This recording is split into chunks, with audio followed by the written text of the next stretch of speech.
6, 7, 8, 9, 10 एक काम कर, इसमें से 1 मिनट रुक जा।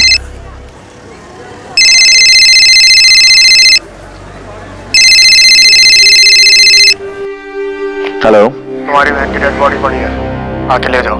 कौन बोल रहा है? दिमाग तो सही है तेरा?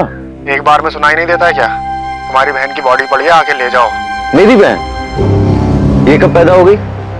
अरे मेरी कोई बहन है ही नहीं। है कि नहीं वो तू देख, ये तेरा प्रॉब्लम है। हेलो हेलो हेलो,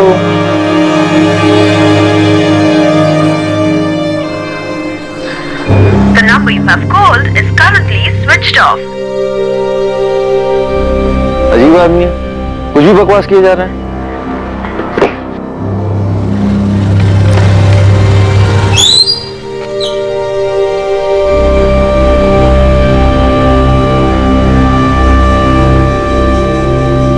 महाबलेश्वर के अमित भावे को जो फोन आया था, क्या वो कोई मजाक था?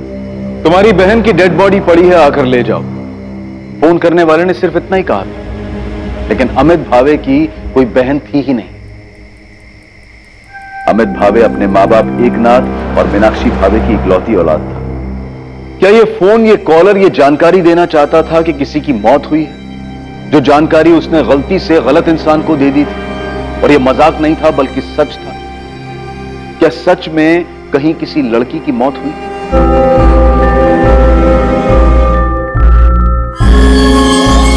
हमने आपकी बेटी की फोटो को सतारा के सभी पुलिस स्टेशन में भेज दिया। हम निकिता के दोस्तों से भी बात कर रहे हैं।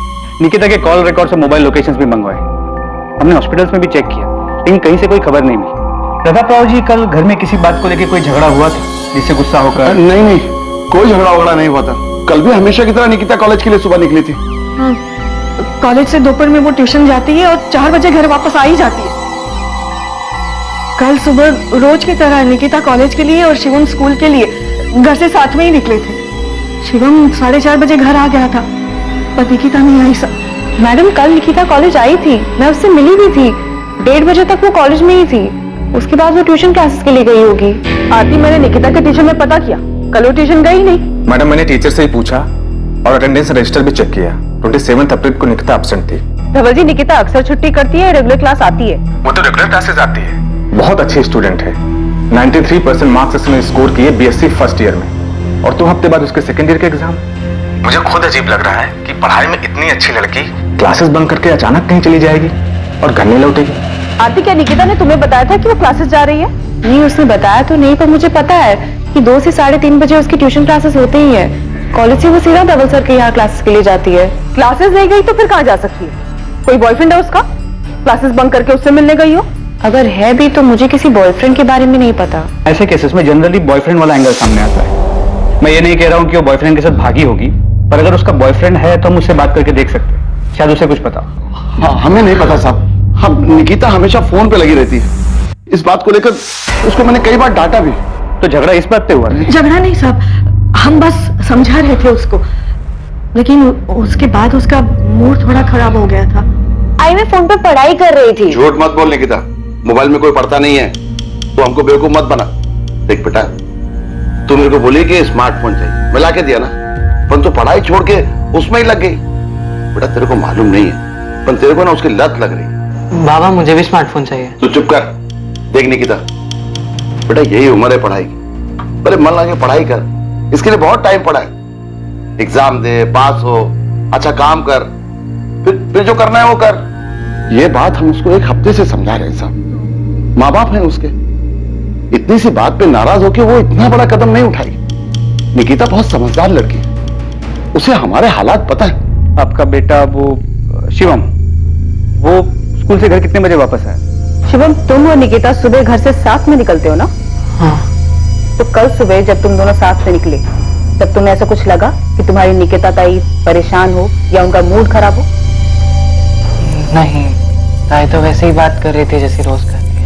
मैडम, मैं बता रही हूँ ना, हमने रात को जब उसको डांटा तो उसका मूड थोड़ा खराब था, पर सुबह वो ठीक थी। नाश्ता करते वक्त बात भी हुई मेरी उससे। शिवम, तुम्हारी निकिता ताई ने तुमसे कभी किसी लड़के के बारे में बात की है? बात तो होती है, लेकिन ऐसा कभी कुछ नहीं होता। निकिता आप्टे की फोटो सतारा और पास के सभी इलाकों में सर्कुलेट कर दी गई। निकिता के कॉलेज के नोटिस बोर्ड पर भी निकिता की फोटो लगाई गई थी। निकिता को गायब हुए अब 2 दिन बीत चुके थे, पर उसका कहीं पता नहीं। निकिता को लेकर उसके मां बाप की चिंता और डर बढ़ता जा रहा था। सर, निकिता के फोन रिकॉर्ड्स कल तक आ जाएंगे। तो निकिता के घर से कॉलेज करीब 20 मिनट की दूरी पे। घर वालों ने बताया कि वो कॉलेज पैदल आ जाया करती। 19 साल की लड़की है, लेकिन उसका कोई बॉयफ्रेंड है या नहीं ये किसी को पता ही नहीं है। सर, हमने निकिता की फैमिली से पूछा, उसके कॉलेज की बेस्ट फ्रेंड आरती से बात की, कॉलेज के बाकी स्टूडेंट से भी पता किया, लेकिन किसी को भी निकिता के बॉयफ्रेंड के बारे में कोई आइडिया नहीं। रूट चेक किया, घर से कॉलेज, कॉलेज से क्लासेस, क्लासेस से फिर घर किया, लेकिन 27 अप्रैल को क्लासेस गई ही नहीं। सर, निकिता के कॉलेज से घर वाले रूट पे कोई सीसीटीवी नहीं मिला, लेकिन उसके घर की दूसरी तरफ वाले रास्ते मानदेव चौक की तरफ से 20 मिनट की दूरी पर एक सुनार की दुकान है जहां सीसीटीवी लगा है। उसकी सीसीटीवी फुटेज में निकिता घर की तरफ जाती हुई दिख रही है। सर, ये फुटेज है। सर, ये देखिए, लड़की इस तरफ से आ रही है।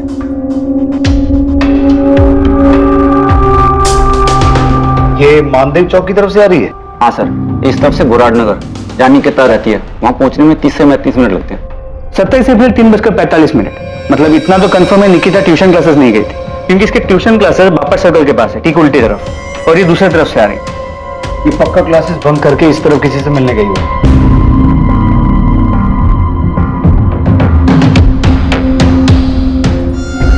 एक मिनट रिवाइंड कीजिए।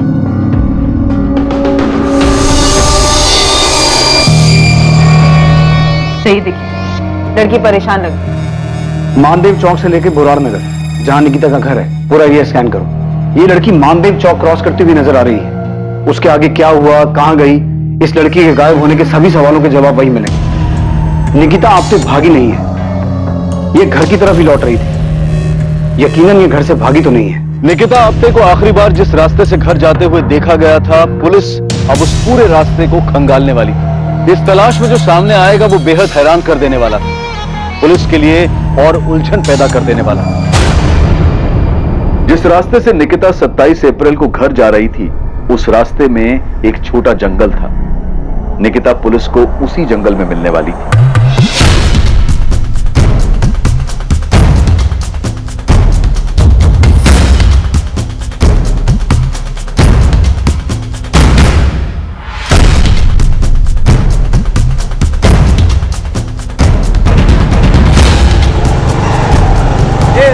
माने रुक थाम रे थाम।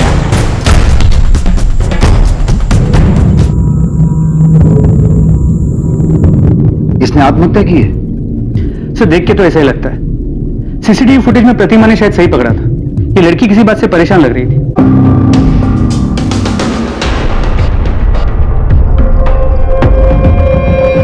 इस तरह पहाड़ी वाले रास्ते पर सुनसान जगह पर जाकर फांसी लगा के सुसाइड कर लेगी? सुसाइड क्यों करेंगे? पर किस लिए? चाहे कुछ भी हो जाए, ताई सुसाइड नहीं कर सकती। शिवम, अभी कुछ पता नहीं चला है, और निकिता की बॉडी हमें पेड़ से लटकी हुई मिली, और हम वही बोल रहे हैं जैसा दिखता है।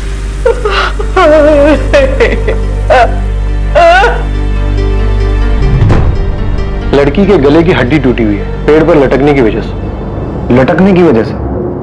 आपका मतलब है इसने खुद? नहीं, मैं वो नहीं कह रहा हूँ। मैं ये कह रहा हूँ कि लड़की की मौत दम घुटने की वजह से हुई है, जो गले में इस रस्सी के दबाव के कारण हुआ है, और इसी रस्सी की वजह से गले की हड्डी टूटी है। पर मैं इस वक्त कंफ्यूज हूँ। क्यों? क्योंकि मरने के पहले इसके साथ रेप हुआ। रेप हुआ? रेप हुआ, और इसने खुद को बचाने की पूरी कोशिश की है। तो पहले इसके साथ जबरदस्ती की गई, फिर गला दबाकर मारा गया, और फिर पेड़ से लटका दिया? पक्के तौर पर नहीं कह सकता, क्योंकि गले पर सिर्फ रस्सी के निशान है, और हाथ से गला दबाने के निशान अलग होते हैं, जो नहीं है। डॉक्टर महात्रे, अब आप मुझे कंफ्यूज कर रहे हैं, क्योंकि जब बॉडी को पेड़ से उतारा गया था तो लड़की के शरीर के कपड़े जरा से भी इधर से उधर नहीं थे। कपड़ों को देखकर कोई ऐसा कह नहीं सकता था कि मरने से पहले इसके साथ रेप हुआ है। रेप तो कंफर्म हुआ है, क्योंकि लड़की के प्राइवेट पार्ट में जिस तरह चोट के निशान मिले, तो सीमेन? नहीं, बॉडी में सीमेन के रेसिड्यू नहीं है। पॉसिबिलिटीज है कि रेपिस्ट ने कॉन्डोम यूज किया। लड़की का हाइमन रेप में ब्रेक हुआ है, या लड़की सेक्सुअली एक्टिव थी या नहीं? वो सेक्सुअली एक्टिव थी। तो आपके अकॉर्डिंग हम इस केस को क्या माने? रेप के बाद मर्डर, या फिर रेप के बाद आत्महत्या की तरह देखें? मुझे लगता है कि आपको ये केस मर्डर और सुसाइड दोनों एंगल से देखना चाहिए। इसमें सिवाय रेप के कुछ भी कंफर्म नहीं कहा जा सकता। सर, निकिता की फैमिली काफी सदमे में, कोई बात करने की हालत में नहीं। सर इतनी छोटी सी बात कि बाप ने डांट दी, सिर्फ इसलिए क्या ये लड़की इतना बड़ा कदम उठा लेगी, सुसाइड कर लेगी? अगर मान लें कि मोबाइल की वजह से डांट पड़ी और उसने सुसाइड कर लिया, तो सुसाइड से पहले जो रेप हुआ उसका क्या? सर अगर रेप हुआ है तो ये पर्सनल मैटर नहीं लगता। निकिता का फोन मिला? मैंने आसपास के एरिया को छाना, लेकिन निकिता का फोन कहीं भी नहीं मिला, नहीं उसके बैग में, नहीं आसपास कहीं। तुम लोग उधर देखो और तुम उधर। मोहिते, वो झाड़ियों के पीछे देखो, एक एक जगह देखना, कोई जगह छूटनी नहीं चाहिए।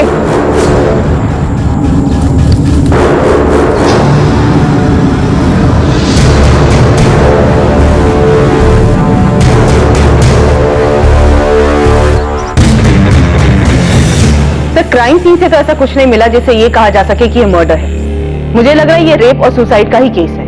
प्रतिमा, लड़की के साथ रेप हुआ और उसने तभी सोच लिया कि उसे सुसाइड करना है। सर अगर रेप उसी स्पॉट पे हुआ, ऐसा मान लेते हैं कि वही हुआ है, पर हादसे के बाद लड़की बुरी तरह टूट गई और उसने सोचा कि उसे आत्महत्या करनी है, लेकिन फिर भी क्या वो रस्सी अपने साथ लेके घूम रही थी? उसे क्या पहले से पता था उसके साथ कुछ बुरा होने वाला है, उसे सुसाइड करना पड़ेगा? सर फुटेज में निकिता परेशान लग रही थी, शायद उसका रेप कहीं और हुआ और फिर लड़की ने सीधे दुकान में देकर रस्सी खरीद ली। सर मुझे पूरा यकीन है कि यह मर्डर है और जिसने भी किया है पूरे प्लानिंग के साथ किया है। पॉसिबल है कि उसने निकिता पे पहले से नजर रखी हुई थी, उसे पता था आज वो किस रास्ते से जाएगी और उसका फायदा कैसे उठाया जा सकता है।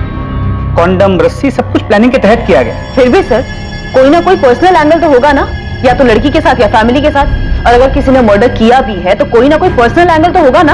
हाँ बिल्कुल, पर्सनल एंगल के पूरे चांसेस, लेकिन यहाँ पर मर्डर को सुसाइड का कलर दिया गया। शायद पोस्टमार्टम में कोई चूक हुई, स्ट्रैंगुलेशन मार्क दिखा नहीं, लेकिन सर लड़की इतनी जल्दी इतना बड़ा डिसीजन ले लेगी, वो भी रस्सी तैयार पहले से। हमें सबसे पहले जरूरत है निकिता की फैमिली से बात करने की, उसका बैकग्राउंड निकालने की। सुसाइड हो या मर्डर, इसमें कुछ तो पर्सनल है। शायद रेप का प्लान ना हो, मौके का फायदा उठाया गया हो, जो भी है हमें दोनों पॉसिबिलिटीज का पता करना हो।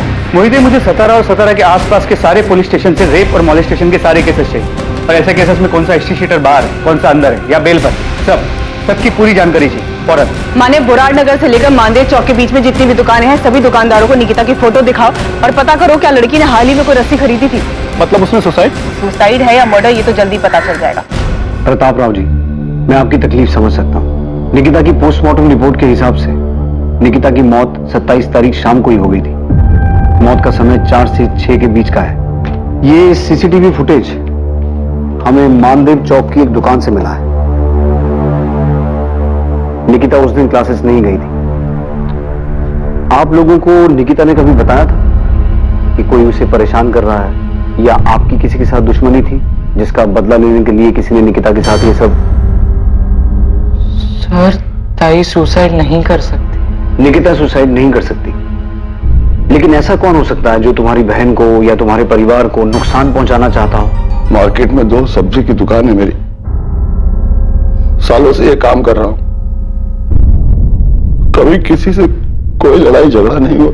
हमने पिछले 1 हफ्ते की सीसीटीवी फुटेज चेक की है और पिछले 1 हफ्ते में निकिता एक बार भी इस रास्ते पर नहीं दिखी। मतलब कि वो हर रोज कॉलेज से घर जाने के लिए मानदेव चौक वाला रास्ता नहीं लेती थी, और 27 तारीख से पहले क्लासेस में भी उसकी रेगुलर अटेंडेंस थी। लेकिन उस दिन इस रास्ते से वो क्लासेस बंक करके किसी को तो मिलने गई थी। उनको नहीं पता वो क्लासेस में छुट्टी मारती थी, तो वो छुट्टी करके किसको मिलने गई थी ये भी हमको नहीं पता। प्रताप राव जी, अगर आप हर बात में यही कहेंगे कि आपको कुछ नहीं पता, तो हम कैसे कार्रवाई करेंगे? नहीं पता है साहब, हम लोगों को कुछ पता नहीं है साहब। नहीं पता है कि निकिता इतनी सी उम्र में आत्महत्या क्यों करेगी, या किसी ने उसके साथ मेरी निकिता के साथ। सर ताई सुसाइड नहीं कर सकती। अगर उसे कोई तकलीफ होती तो वो उसका सामना करती अपनी जान नहीं लेती। मेरी ताई बहुत स्ट्रॉन्ग थी, सुसाइड नहीं कर सकती।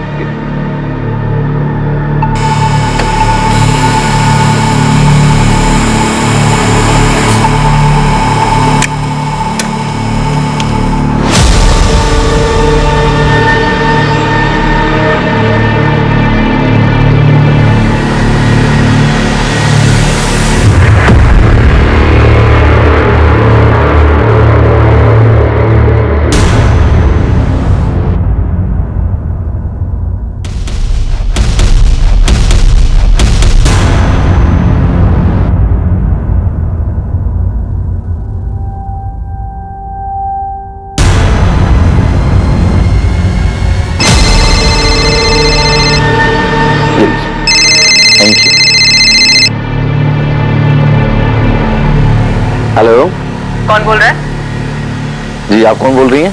मैं सतारा से असिस्टेंट सब इंस्पेक्टर प्रतिमा दलवी बोल रही हूँ। जी मैडम, मैं अमित भावे बोल रहा हूँ, बताइए।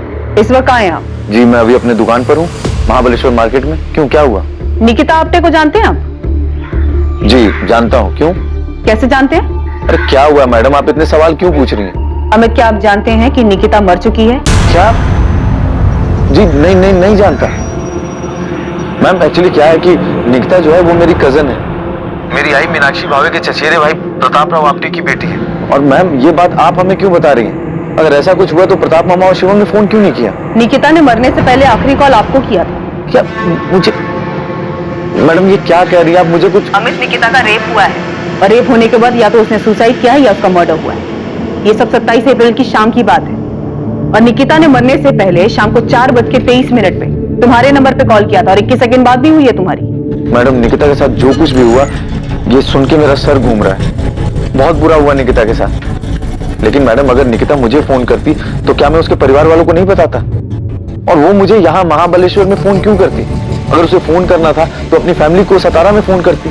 अमित, निकिता ने ऐसा क्यों किया ये बताने के लिए निकिता जिंदा नहीं है, तो तुम्हें बताना होगा कि उस वक्त तुम दोनों की क्या बात हुई थी। मैडम मेरी उससे 1 मिनट 27 तारीख को मैडम 27 तारीख की शाम में मुझे एक अजीब सा कॉल आया था। कोई आदमी था, कह रहा था कि आकर के अपनी बहन की डेड बॉडी ले जाओ। तो क्या जवाब दिया तुमने? मैडम मैं क्या जवाब देता? मुझे लगा कोई मजाक कर रहा है। मेरी तो कोई सगी बहन है ही नहीं। अमित, वो कॉल तुम्हारी सिस्टर निकिता के फोन से आया था, तो तुम्हें कैसे नहीं लगा सिस्टर मतलब कजन सिस्टर भी हो सकता है? मैंने इस बात पे ध्यान क्यों नहीं दिया कि कजन सिस्टर भी तो हो सकती है। अमित, सतारा पुलिस स्टेशन तुरंत पहुंचो।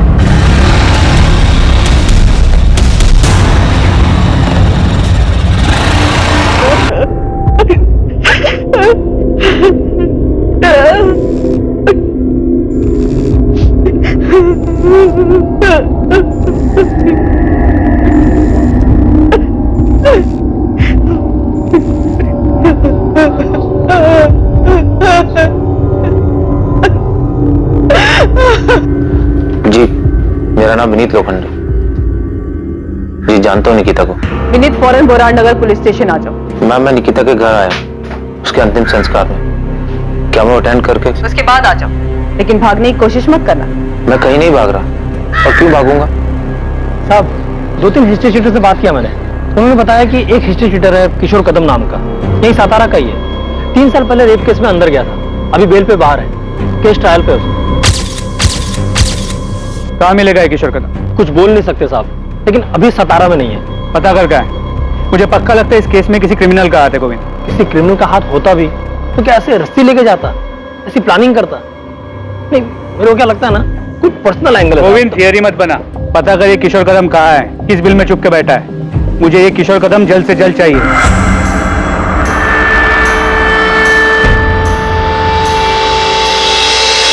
तुम ठीक हो ना? विनीत 1-2 घंटे में आ जाएगा। अंतिम संस्कार के बाद वो डायरेक्ट यहीं पर आ रहा है। मैंने मोहिते को उस पर नजर रखने के लिए बोला है। ये निकिता का बॉयफ्रेंड था। ताज्जुब की बात है कि इसके बारे में किसी को कुछ पता ही नहीं है। अजीब तो है सर। जब मैंने विनीत से निकिता के बारे में पूछा तो उसने कुछ छुपाने या फिर झूठ बोलने के बजाय सीधा बोला कि उसका और निकिता का अफेयर था। विनीत निकिता का सीनियर था, पिछले साल उसका ग्रेजुएशन पूरा हुआ और उस दिन निकिता ने क्लास सिर्फ विनीत से मिलने के लिए बंक किया था। और 27 अप्रैल को दोपहर में वो दोनों माधव चौक के पास जो पार्क है वहां मिले थे।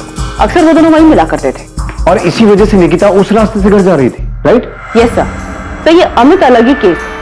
जब अमित को वो कॉल आया था कि उसकी बहन मर गई है तो उसने कोई भाव ही नहीं दिया, फोन कट कर दिया क्योंकि उसकी अपनी कोई बहन नहीं है, जबकि उसे वो कॉल निकिता के ही फोन से आया था। झूठ बोल रहा है। ये अमित कितनी देर में पहुंचेगा यहाँ? महाबलेश्वर से निकल गया, उसका फोन ट्रेस कर रहा है फिलहाल ऑन। मुझे नहीं लगता भागने की कोशिश करेगा। अमित भावे को महाबलेश्वर में निकिता के मोबाइल फोन से फोन आया था। तुम्हारी बहन की बॉडी पड़ी है, आके ले जाओ। मेरी बहन? अरे मेरी कोई बहन है ही नहीं। वो फोन जो अब लापता था। पर सवाल यह था कि अमित को कैसे कुछ समझ में नहीं आया, जबकि फोन खुद निकिता के नंबर से आया। और दूसरा सवाल कि यह कैसे हो सकता था कि किसी को पता ही नहीं था कि निकिता का विनीत लोखंडे नाम का कोई बॉयफ्रेंड है। सिर्फ यही नहीं, और भी बहुत सारी बातें थी जो इस केस में सामने आनी बाकी थी।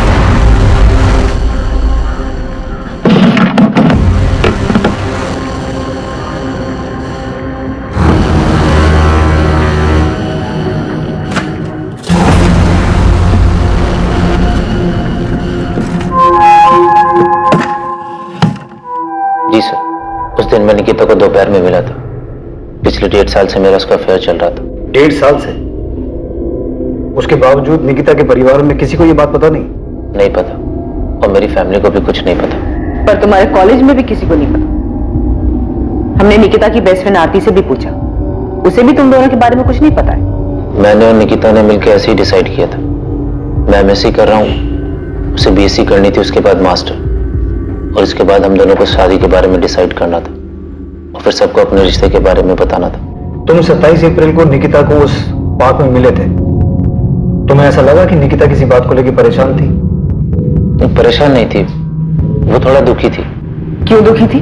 क्योंकि एक रात पहले उसके पापा ने उसे फोन के लिए डांट दिया था। बस दुखी थी या फिर इस बात को लेकर बहुत परेशान थी?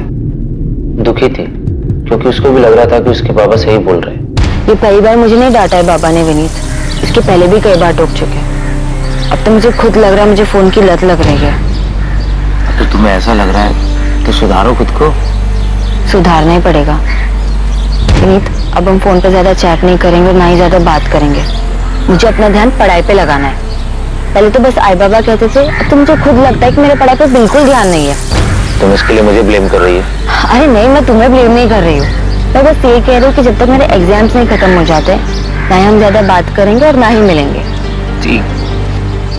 उसके बाद हम लोग कुछ आधा घंटा बैठे, बातें की और अपने अपने घर के लिए निकल गए। बस इतनी ही बात थी कि वो अपने पापा के डांटने से दुखी थी? हाँ सर, निकिता बहुत समझदार लड़की थी। उसने कभी भी अपने आई बाबा की डांट को गलत तरीके से नहीं लिया। उसको पता था कि उसके आई बाबा अमीर नहीं है, उसकी पढ़ाई के लिए बहुत मेहनत कर रहे हैं। हम दोनों मिडिल क्लास फैमिली से, पढ़ लिख कर कुछ बनना चाहते हैं। बड़े बड़े सपने देखे थे हम। ये फुटेज देखो। ये फुटेज हमें मानदेव चौक के पास वाली एक दुकान से मिला है। इसमें निकिता अपने घर जाती हुई दिखाई दे रही है। इस फुटेज में साफ दिखाई दे रहा है कि निकिता किसी बात को लेकर परेशान थी, दुखी थी। परेशानी या दुखी जैसा कुछ भी नहीं था, बल्कि पार्क से घर जाते वक्त वो खुश थी। चलो बाय। बाय। अब हम 1 महीने के बाद मिलेंगे। हाँ पता है, I will miss you. Bye. वो मुस्कुराई और चली गई। मैंने जाते वक्त उसे बोला, मैं तुम्हें बहुत मिस करूंगा जब तक हम दोबारा नहीं मिलते। अब मुझे क्या पता, वो आखिरी बार है जब मैं सपने सामने जिंदा देख रहा हूं। तुम्हारे इर्द गिर्द फैमिली में, दोस्तों में किसी को भी नहीं पता था कि तुम्हारा अफेयर चल रहा था? सर किसी को पता भी होगा तो मुझे मालूम नहीं। और मैडम आप बता रही थी कि आरती ने नहीं बताया। आरती को सब पता था। चल मान लिया कि निकिता ने कहा था कि तुम एग्जाम्स के बाद मिलोगे, तब तक कोई फोन कोई मैसेज नहीं होगा, राइट?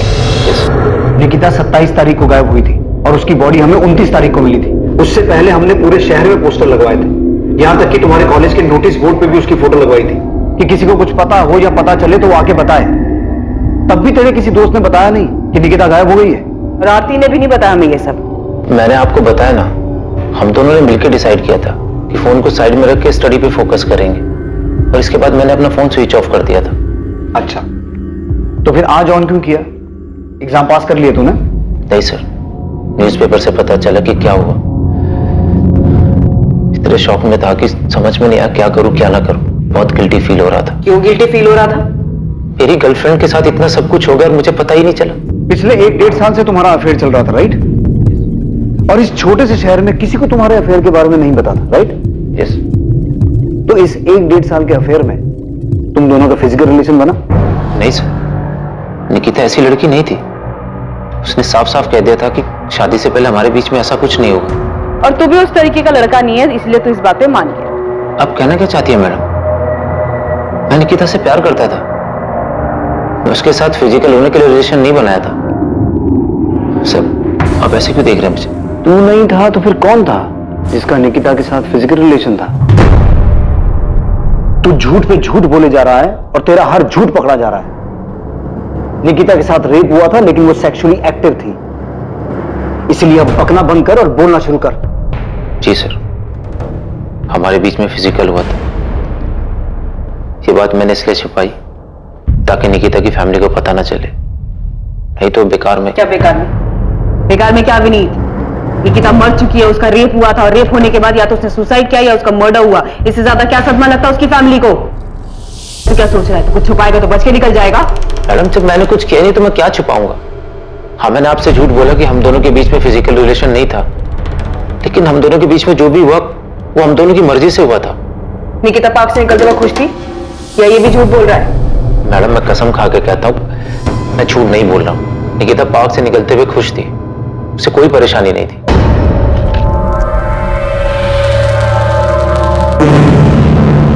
नजर रखो इस पे, और अगर इसका कोई सोशल मीडिया अकाउंट है तो बिना इसे भनक लगे क्रैक करो। सर, मैं साइबर टीम को काम पे लगा देती हूँ। वो विनीत के सारे सोशल मीडिया प्रोफाइल और चैट मैसेजेस को खोद कर निकालेंगे।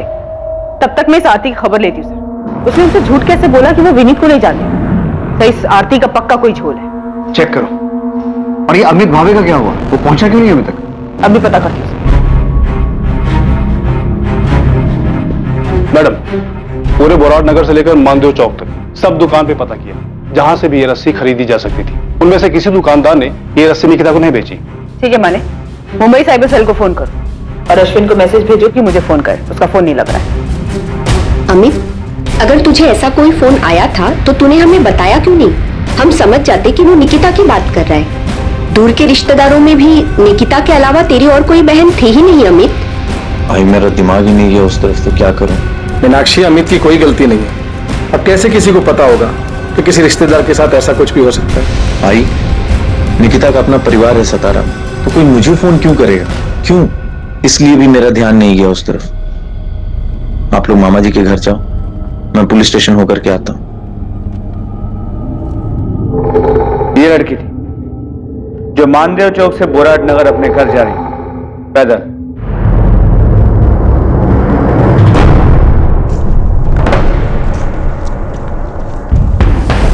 ये रास्ता बीच में सुनसान हो जाता, जहां पर इसके साथ पहले रेप किया गया और उसके बाद मर्डर। किसने किया है तुम दोनों में से? नरेश तूने? जितेंद्र तू? मुझे कुछ नहीं मालूम है। और वैसे भी जिस दिन कांड हुआ ना, मैं पूरा दिन अपने घर पे था, इधर आया ही नहीं। मैं भी साहब उस रास्ते से नहीं गया उस दिन। तुम दोनों ने इससे पहले भी इसी तरह का जुर्म किया है और ये पक्का तुम दोनों में से किसी का काम है। मुझे वो आदमी हर हाल में चाहिए जिसने ये रेप और मर्डर किया है। अगर किया होता तो वो गोविंद आया था ना, उसको बता देते ना। आपके डंडे खाने के लिए क्यों आते?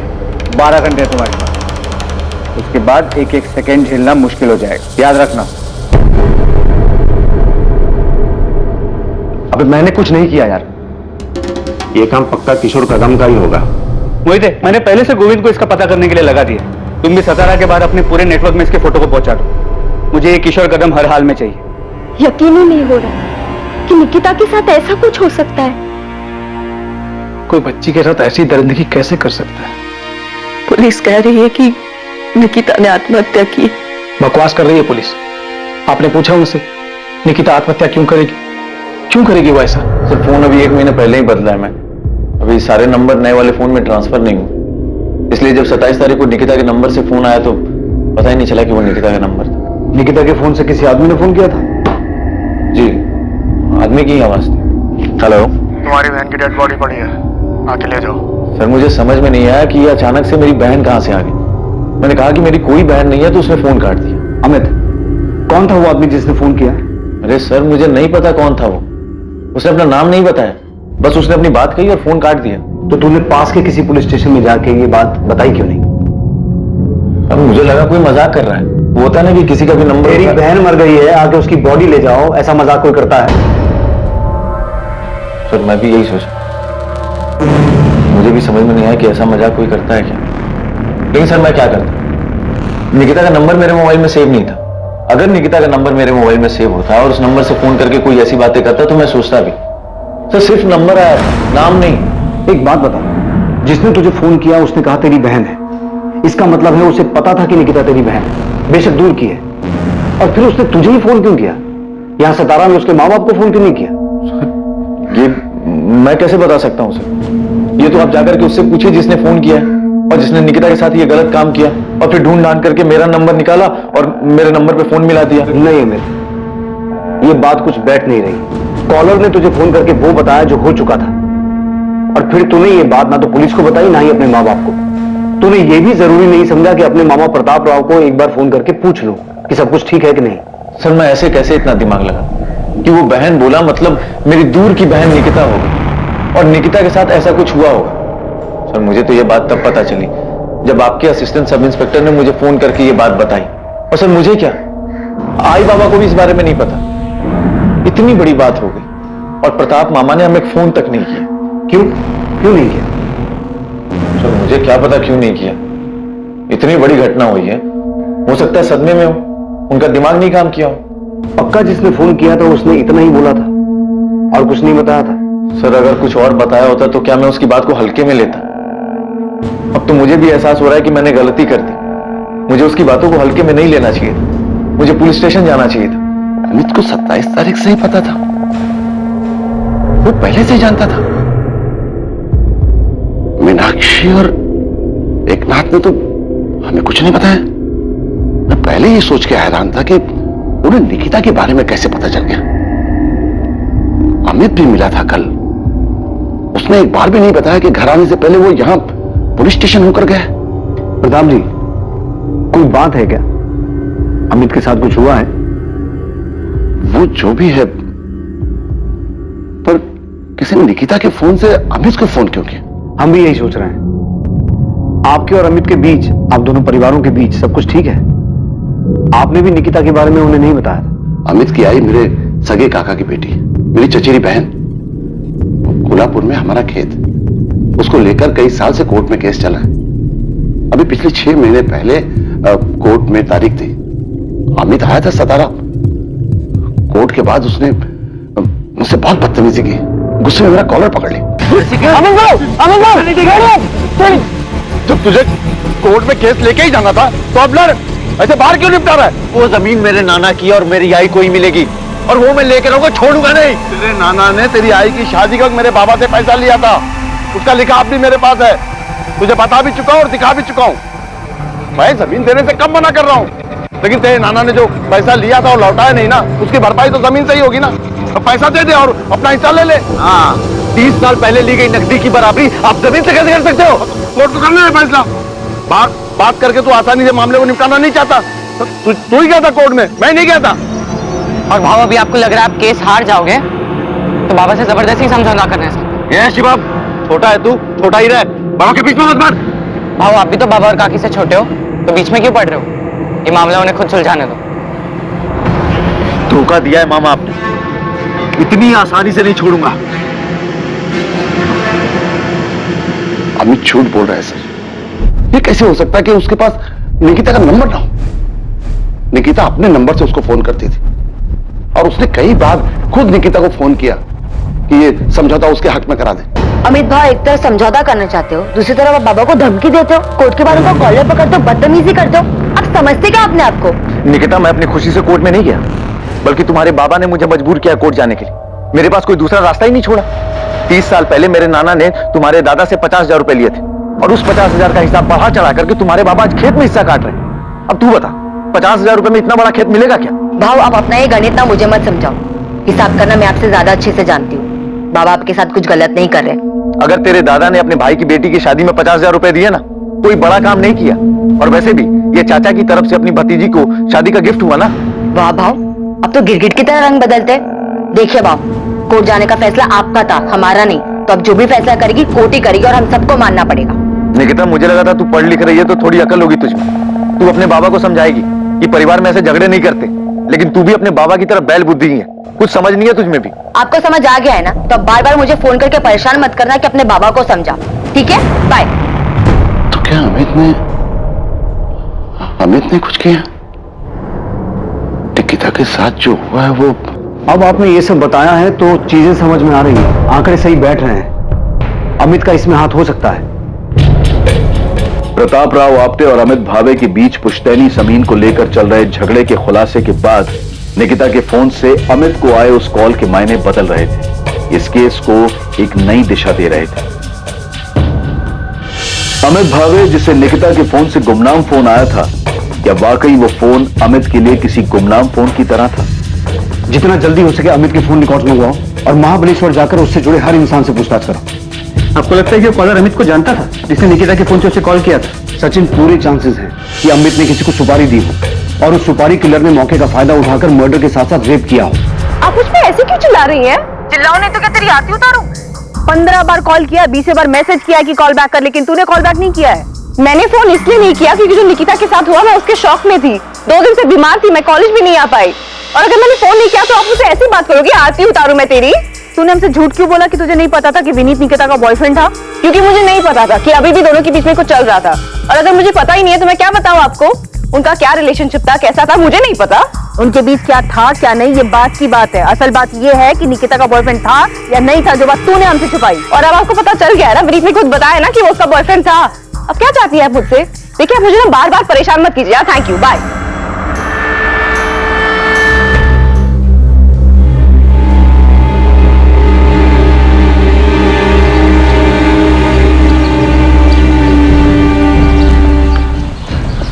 तुम्हारे और आरती के बीच क्या चल रहा है विनीत? कुछ भी तो नहीं। मुझे बेवकूफ मत बनाओ। फ्रेंड्स को पे तुम्हारे हर पोस्ट पे वो जो कमेंट करती है ना, उससे सब समझ आता है मुझे। अरे तो निकिता आरती कमेंट करती है ना, मैं तो नहीं करता ना। तो तुमने ऐसे मना क्यों नहीं किया कि ऐसे कमेंट्स मत लिख? वो खुलेआम तुम पे डोरे डाल रही है। स्वीटी, बेस्टी, पता नहीं क्या क्या लिखती रहती है। तुमने उसे हमारे बारे में बताया नहीं है क्या? निकिता, आरती को जो लिखना लिखने दो ना, तुम्हें उसे इतना सीरियस लेने की क्या जरूरत है? जो है हमारे। मुझे सब समझ आ रहा है विनीत, मेरे पीठ पीछे ना कोई खेल मत खेलना। आरती तो मेरी बेस्ट फ्रेंड है और तू मेरी ही पीठ में छुरा घोंप रही है। दूर रहे विनीत से। हेलो, क्या छुरा घोंपना? क्या बकवास कर रही है तू? मैं और तू विनीत से एक साथ मिले थे। ऐसा नहीं है कि तूने उसको मुझसे मिलवाया था। ये अलग बात है कि तूने उस पर कब्जा पहले कर लिया। हाँ तो पता है ना तुझे, और मैंने खुद तुझे मेरे और विनीत के बारे में बताया था। तो तू तेरी प्रॉपर्टी बन गया वो? तूने मुझे बताया। मैं भी पब्लिक प्लेटफॉर्म पे ओपनली लिखती हूँ, कमेंट करके मैं ओपनली बता रही हूँ कि मैं विनीत को पसंद करती हूँ। आरती तू बहुत ही बड़ी कमीनी इंसान है। तेरे जैसे दोस्तों पे कभी भरोसा नहीं किया जा सकता जो अपने ही दोस्त के बॉयफ्रेंड को चुराने में लगी हो। पर याद रख, मेरे होते हुए विनीत तुझे कभी नहीं मिल सकता। और अगर मैंने उसको पटा लिया तो? अगर वो भी मुझे पसंद करने लगा तो तू भरोसेमंद दोस्त बनेगी ना निकिता? छोड़ देगी ना तो उसे? छोड़ देती, पर मुझे पता है ऐसी नौबत कभी नहीं आएगी। वो तुझे कभी पसंद ही नहीं कर सकता क्योंकि वो सिर्फ मुझसे प्यार करता है। तो तू भाड़ में जा। अरे भाड़ में तो तू जाएगी क्योंकि तू मुझसे डरती है, मैं तुझसे नहीं डरती, समझी?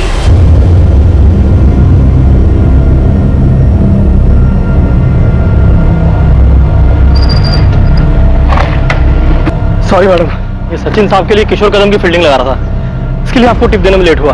वो तो ठीक है गोविंद, ये बता आरती के बारे में कुछ पता चला या नहीं? मैडम, इनकी एक तीसरी दोस्त है, विद्या नाम है इसका। इससे जाके बात करो, इसे पता होगा कि ये आरती और निकिता पिछले 3 महीने से क्यों नहीं बात कर रहे। क्योंकि आरती विनीत के पीछे थी। बिल्कुल सही गेस किया आपने मैडम, पर ये आरती नहीं, विनीत भी बहुत पहुंची हुई चीज है। ये मुझे पहले से मालूम है। और मैडम, इस पूरी खिचड़ी में एक और पुराना चावल है, कुणाल सामंत।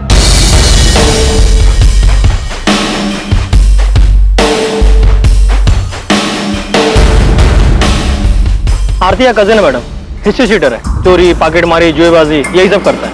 और इन्हीं सब हरकतों के कारण फैमिली में इसकी एंट्री बंद है। पर ये आरती के बहुत ही क्लोज है और सुनने में ये भी आया है कि इस कुणाल ने विनीत को धमकी दी थी। हाँ, कुणाल ने धमकी दी थी मुझे, बोल रहा था निकिता को छोड़ दो। और क्या छिपाया तूने हमसे? आरती ने तेरे बारे में नहीं बताया, तूने आरती और तेरी लव स्टोरी के बारे में नहीं बताया। मैडम, वो आरती अजीब लड़की है, एकदम सनकी टाइप।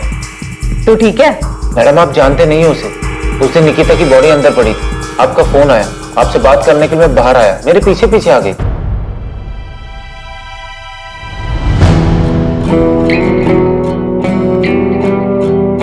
किसका फोन था विनीत? पुलिस का? विनीत, अब तो निकिता नहीं रही ना, तो अब हमारे बीच कोई नहीं है ना? मैडम, आपको यकीन नहीं हो रहा है ना, तो मेरा फोन देखिए।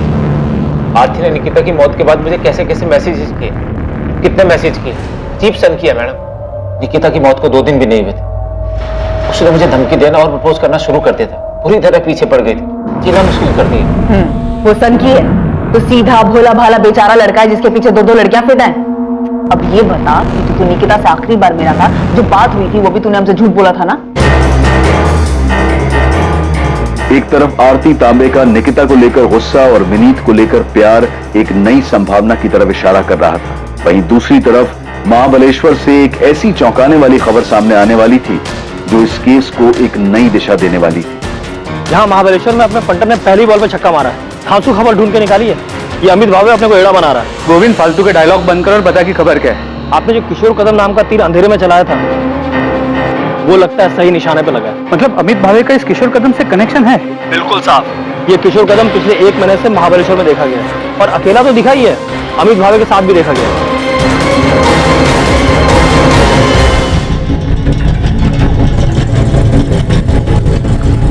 यहाँ नहीं, मेरे पीछे पीछे पीछे।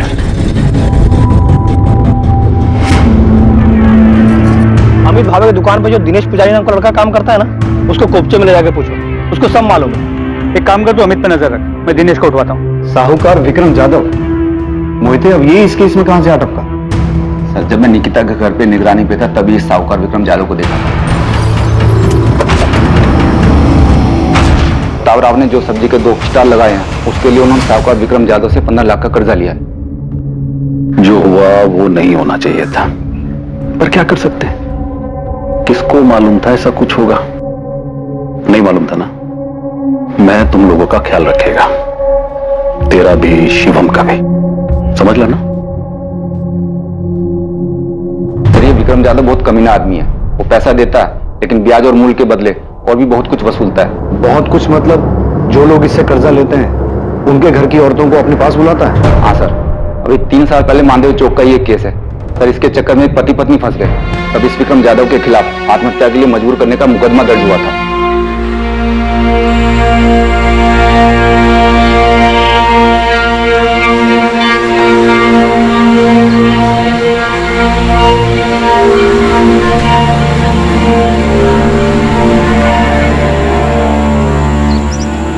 क्या वाकई निकिता ने आत्महत्या की थी? निकिता के बलात्कार और आत्महत्या से क्या वाकई साहूकार विक्रम जाधव का कोई संबंध था? सर, कंफर्म निकिता का मर्डर हुआ है और ये अमित हमसे झूठ बोल रहा है कि उसे नहीं पता कि उसे फोन किसने और कहां से किया। मैं ऐसे ही हिस्ट्री शीटर्स का पीछा करते करते किशोर कदम तक पहुंचा और पता चला इस किशोर का अमित के साथ कनेक्शन है। सर, निकिता के रेप और मर्डर में ये अमित जरूर इन्वॉल्व है। सर, मैं मानती हूँ कि ये मर्डर है, लेकिन इसके पीछे आरती और विनी की लव स्टोरी है और ये एंगल इस केस में सबसे स्ट्रॉन्ग एंगल है। प्रॉपर्टी और लव स्टोरी के अलावा एक नया एंगल सामने आया है, साहूकार विक्रम जाधव का, जिसका ऑफिस और घर दोनों मानदेव चौक पे है। स्ट्रॉन्ग पॉसिबिलिटी है कि निकिता के बाप प्रताप राव ने खुद निकिता को विक्रम जाधव के पास भेजा था। क्या? निकिता के बाप ने खुद से विक्रम के पास भेजा था? पर क्यों सर? क्योंकि प्रताप राव ने विक्रम जाधव से 15 लाख का कर्जा लिया हुआ है। निकिता शायद उसके पास चली तो गई, लेकिन इस सदमे को बर्दाश्त नहीं कर पाई और आत्महत्या कर ली। ये 3 दिन की छुट्टी क्यों चाहिए तुझे? भाऊ, वो मुंबई जाना है मुझे, वो छोटे बहन का कुछ काम निकल के है तो करके देने का है। चल ठीक है, 3 दिन या 4 दिन मत लगा देना। नहीं भाऊ, शुक्रवार तक आ जाऊंगा मैं। चल ठीक है, जा। अमित को जो गुमनाम फोन आया था, क्या उस आदमी ने अमित से वही कहा था जो उसने पुलिस को बताया था, या सच कुछ और था? आरती, तू टेंशन मत ले, खुश हो जा। विनी तब सिर्फ तेरा है, बाकी पुलिस क्या करेगी और क्या बोलेगी ये सब तुम मेरे पर छोड़ दे। क्या प्यार के नाम पर विनीत के लिए आरती की दीवानगी सारी हदें पार कर चुकी थी, या निकिता की मौत का अपराध बोध उसके घर के भीतर इर्द गिर्द कहीं था, जिसकी कल्पना भी नहीं की जा सकती थी?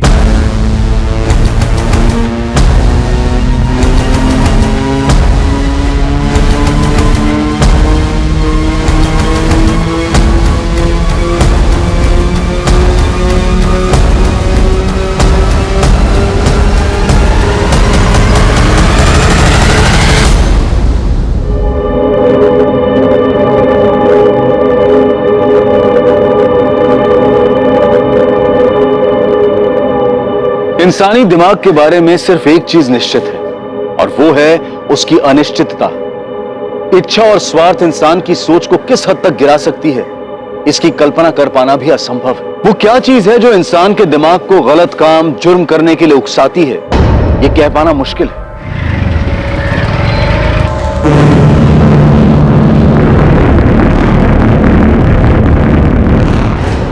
हाँ, सब सही बोले आप।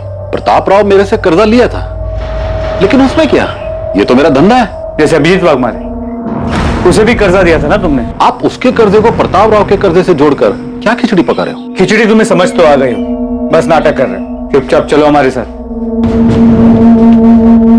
प्रदीप, ध्यान रख, ये तो हाँ, मैंने धमकी दी थी मैडम, पर वो धमकी नहीं थी, बस बातचीत थी। हमारे भी बातचीत करने के तरीके से तो अच्छे से वाकिफ होगा कुणाल। काफी बार अंदर जो गया है। मैडम बता तो रहा हूँ, आरती विनीत से बहुत प्यार करती थी, विनीत भी उसको पसंद करता था, खाली निकिता की वजह से छुपा रहा था। निकिता भी कम नहीं थी मैडम, विनीत को कब्जे में करके रखा था उसने, फंसाया था उसको। देख मेरे को बिल्कुल पसंद नहीं है कि तू एक साइड में मेरी बहन के साथ लाइकिंग खेले और दूसरी साइड में वो निकिता के साथ चक्कर चलाए। कुणाल प्लीज समझ मत, मैंने निकिता को कमिट किया है। बट हो गया अभी वो। देख मेरी बहन आरती तेरे से बहुत प्यार करती है, उसका दिल नहीं दुखना चाहिए, और निकिता को कैसे बाहर करना ये अब तू देख। आज से तेरा सारा लाइकिंग मेरी बहन के लिए रहेगा, समझा? और अगर ऐसा नहीं हुआ ना तो मेरे को बहुत बुरा लगेगा, और तेरे को मालूम है मेरे को बुरा लगेगा तो मैं क्या करूंगा।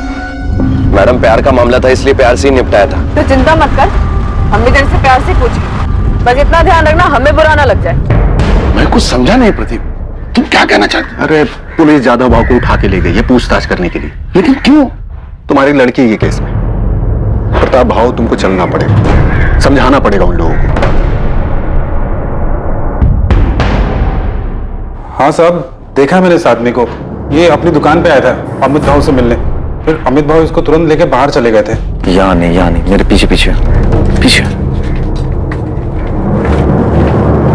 27 अप्रैल को अमित को जो फोन आया था उसके बारे में जानते हो?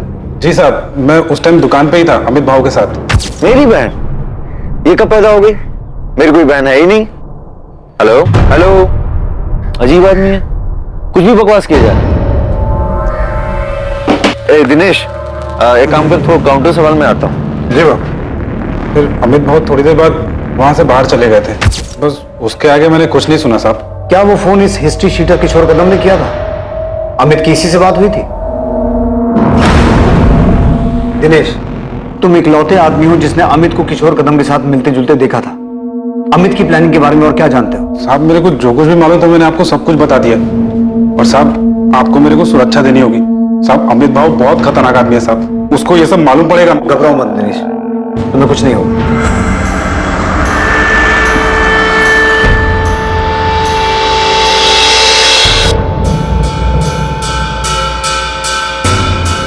मोहिते, माने, मैंने महाबलेश्वर पुलिस को फोन कर दिया है, अभी निकलो, अमित भावे को उठा के लाओ। जी सर। अमित भावे, निकिता आप्टे का कजन, उसे पुलिस ने हिरासत में ले लिया था। उन्हें शक था कि इस भयानक वारदात में उसका हाथ है, क्योंकि हिस्ट्री शीटर किशोर कदम, जिस पर पुलिस को शक था, इस जुर्म को अंजाम देने के लिए इन्वेस्टिगेशन में अमित के साथ उसके संबंध सामने आए थे। दूसरी तरफ आरती तांबे का भाई कुणाल सामंत भी निकिता के केस में संदिग्ध था, और साथ ही साथ पुलिस को साहूकार विक्रम जाधव पर भी गहरा शक था। आरती है तुम्हारे कजन कुणाल सामंत की फोन लोकेशन, जिसमें साफ दिखाई दे रहा है कि 27 अप्रैल को ये उसी एरिया में था जहां से हमें निकिता की लाश मिली। हाँ तो मुझे इसके बारे में कुछ नहीं पता। मैडम मैं आपको पहले ही बता चुका हूँ, हो सकता है मैं वहां से निकला हूँ, लेकिन अब सातारा इतना बड़ा भी शहर नहीं है कि किसी एक जगह से निकलना बड़ी बात है। अब मैं वो दिन वो टाइम उधर से क्रॉस किया और उधर ही निकिता के साथ कुछ हुआ तो आप मेरे को फंसाओगे? मतलब क्यों आरती, इसने तुझे पहले सिखा दिया था ना कि पकड़े गए तो पुलिस के सामने यही बोलना है। मैडम अगर इसने इतनी स्मार्ट प्लानिंग की है जो आप बता रहे हैं, तो आप ये भी बताइए कि सेम टाइम पे ये इतना बेवकूफ कैसे हो सकता है कि क्राइम की जगह पे ये अपना फोन लेके जाएगा। देखिए मैडम, आपको पता चला कि मैंने विनीत को धमकी दी थी, लेकिन ये बात तो मैं आपको पहले भी कह चुका हूँ कि हाँ मैंने किया, और उसके बाद भी मुझे कुछ ऐसा करना होता तो मैं ऐसा थोड़ी ना करता जिससे आपको कोई सबूत मिले और आप मुझे सीधा पकड़ ले। नहीं कुणाल, तू हर चीज में फेल हुआ है।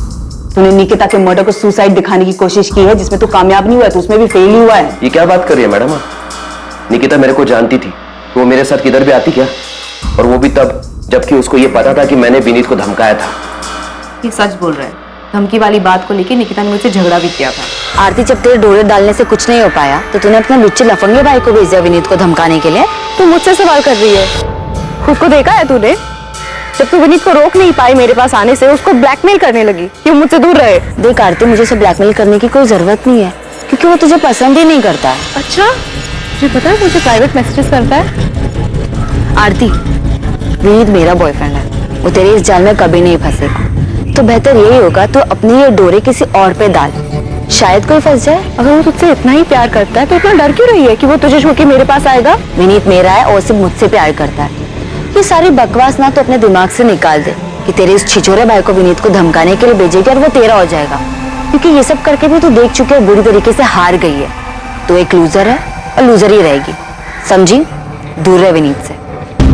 मैंने कुणाल से सिर्फ हेल्प मांगी थी और उस हेल्प का मतलब किसी को नुकसान पहुंचाना नहीं था। मेरा और निकिता का खुला झगड़ा था, सबके सामने था, हम छुप के नहीं लड़ रहे थे और इसके लिए मैं निकिता के साथ ऐसा कुछ करूंगी?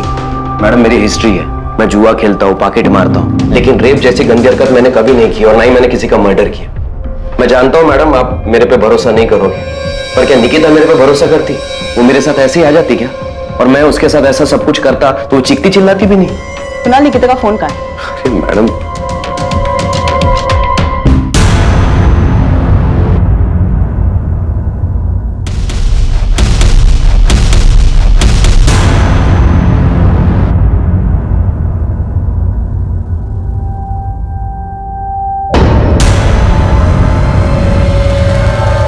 हमारे पास सबूत है कि 27 अप्रैल को जब निकिता का रेप और मर्डर हुआ था तो क्राइम सीन के आसपास ही था। मैडम उस दिन मैं किसी काम से वहां गया होऊंगा और मैं निकिता को नहीं मिला। मैंने उसके साथ कुछ भी नहीं किया मैडम, मैं सच बोल रहा हूँ। ये एक लव ट्रायंगल था जहाँ पे हम एक दूसरे के खिलाफ थे, दुश्मन थे हम एक दूसरे के, झगड़ा करते थे हम एक दूसरे के साथ, लेकिन फिर भी मैं कुणाल को निकिता के पीछे नहीं भेजूंगी। इतनी सी बात आपको समझ नहीं आती? नहीं आ रही, क्योंकि ये झूठ है आरती। सच ये है कि तूने इस गुंडे को भेजा था विनीत को धमकाने के लिए कि ये निकिता से दूर है, लेकिन ऐसा हुआ नहीं। सच ये है कि निकिता अब जिंदा नहीं है, ये बताने के लिए कि ये गुंडा कई बार गया तो उसे धमकाने के लिए। सच ये है कि निकिता जिंदा नहीं है, बताने के लिए कि उसका रेप और मर्डर इसी कुणाल ने किया है। और इन सबके बावजूद तेरी सारी दलीलें झूठी साबित होती है, क्योंकि जब ये सब हुआ था तू क्राइम सीन के पास था। तुम दोनों से ना बहुत प्यार से बात कर ली है मैंने, तुम दोनों को प्यार की भाषा पच नहीं रही। मोहिते, डाल इसको जेल में और तब तक कूद जब तक सच बाहर नहीं आ जाता है।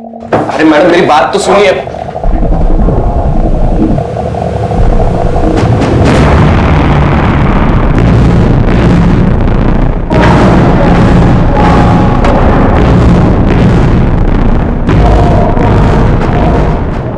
अगर हम विक्रम जाधव से पूछताछ कर रहे हैं तो इसमें आप इतना परेशान क्यों हो रहे हैं?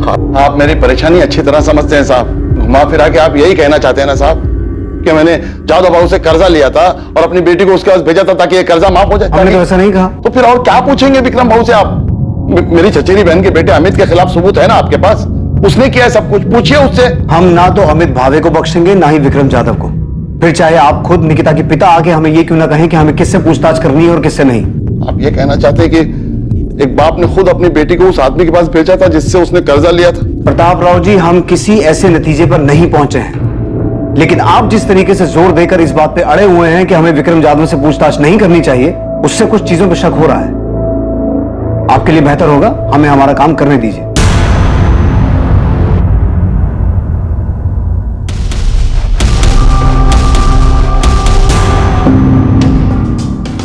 अलका और अभिजीत के सुसाइड करने के बाद मैं माना था मैं गलती किया था, एक जानवर जैसा। जानवर जैसा नहीं, तू जानवर ही है विक्रम जाधव। हाँ साहब, मैं माना मुझे वैसा नहीं करना चाहिए था। जिस बात से बाद में तो अदालत में मुकर गया कि तूने अलका वाघमारे के साथ ऐसा कुछ किया था, और वो बेचारी भी मरने से पहले सब कुछ छोड़ के नहीं गई जिससे तुझे तेरे किए की सजा मिले। सुरवे, हमारे पास इस बात के पुख्ता सबूत थे कि अलका वाघमारे को विक्रम जाधव की कोठी के बजाय फ्लैट पे बुलाया गया अकेले, जो कि मानदेव चौक में है। हमने विक्रम जाधव को अरेस्ट भी किया और उसने यही कहा कि उसने कभी पैसों को लेकर अलका या उसके पति पे दबाव नहीं डाला।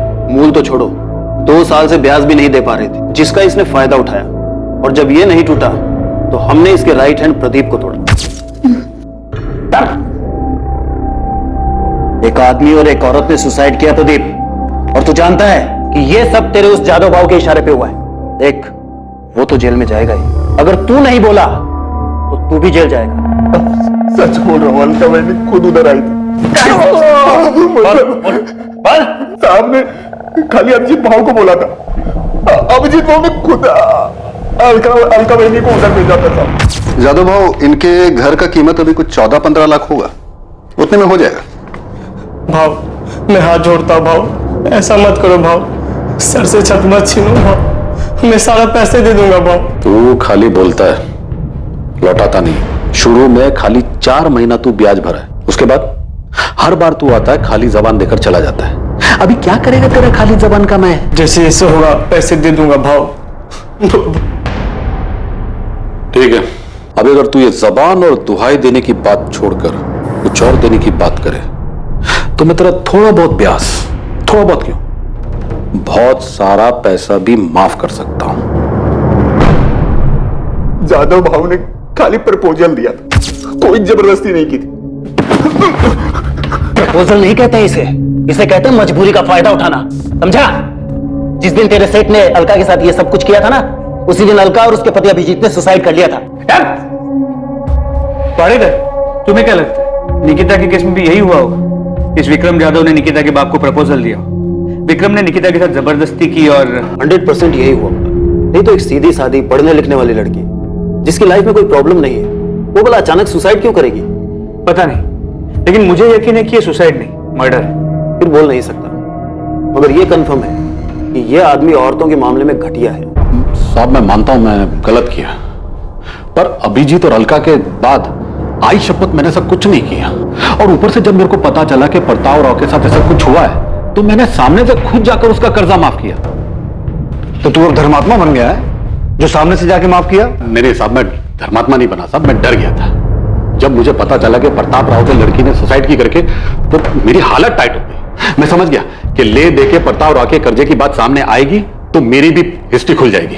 इसलिए साहब मैं सच बोल रहा हूं, मैंने सच्चे मन से उसका कर्जा माफ किया। साले पहले उसकी बेटी के साथ ये सब करेगा, फिर कर्जा माफ करने का नाटक करेगा? नहीं साहब मैंने कुछ नहीं किया साहब, आप बेकार में मेरे पीछे पड़ के असली मुजरिम को खुला छोड़ रहे हो। आई शपथ मैं बोल रहा हूं साहब, मैंने कुछ नहीं किया साहब, मैंने कुछ नहीं किया। सचिन, इसके राइट हैंड प्रदीप को उठाओ। अलका वाघमारे केस में वो टूटा था, इस केस में भी वही टूटेगा। अभी इससे धुलाई करो उसकी। लेकिन सर मुझे नहीं लगता कि इस केस में ये विक्रम इन्वॉल्व है। अलका वाघमारे केस में विक्रम ने अलका का यूज किया और उसके बाद अलका और उसके पति ने सुसाइड किया। लेकिन सर इस केस में, सचिन मैं जानता हूं तुम्हें लगता है ये सुसाइड नहीं मर्डर है, लेकिन अगर कोई इस केस को सुसाइड की शक्ल देकर मर्डर को छुपा सकता है, तो सुसाइड को कवर अप करने के लिए कोई इस केस को मर्डर की शक्ल भी दे सकता है। ये जादव बहुत घटिया इंसान है। ब्याज कम करने के नाम पर अभिजीत वाघमारे को उसकी बीवी को अपने पास बुलाने का प्रपोजल दे सकता है, तो ये भी कर सकता है। ऐसे वाहियात इंसानों की फितरत कभी जाती नहीं। इसे लगा ही नहीं होगा कि निकिता सुसाइड कर सकती है। इसे क्या निकिता के बाप को भी नहीं लगा हो। उस आरती की वजह से उसने सुसाइड नहीं किया है, ये सब उस कमीने अमित भावे ने किया है। उसने पुलिस को झूठ बोला है कि उसको गुमनाम फोन आया था। ये सब उस हिस्ट्री शीटर किशोर कदम ने किया है। पुलिस उस किशोर कदम को पकड़ नहीं पा रही है, इसलिए अपने आप को बचाने के लिए विक्रम की बलि चलाना चाहती है।